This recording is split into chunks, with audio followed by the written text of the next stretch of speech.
le nouveau Premier ministre à la remise et reprise où nous avons d'abord étayé sur les grands dossiers qui sont relatifs à la planification, à l'exécution des politiques. Mais nous allons nous résumer sur 4 points principaux.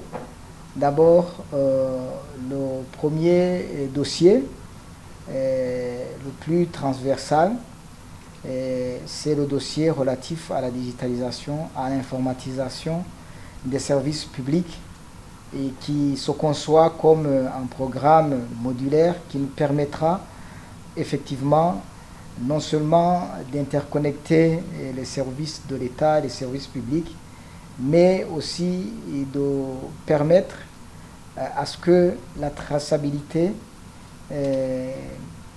d'abord la planification et puis l'organisation, l'exécution et la traçabilité quant à la mise en œuvre des politiques soit faite d'une façon efficiente de la base au plus haut sommet. Et cela étant un dossier qui est transversal et commun à tous les ministères, et ce qui nous permet de booster l'économie, qui nous permet aussi de réaliser les actions gouvernementales en temps réel telles que programmées. Deuxièmement, c'est au niveau de l'administration du territoire, comme vous le savez, il y a un programme de regroupage et découpage des entités administratives du pays, les provinces, les communes, les collines, les quartiers, les zones. C'est un projet qui est avancé, mais qui est aussi très important, d'autant plus que ce projet nous permettra non seulement d'être plus efficient en servant la population à proximité, mais aussi de mieux s'organiser pour planifier un développement économique durable, inclusif. Le troisième dossier que nous pourrions citer, c'est le dossier relatif à la politique salariale et à la protection sociale.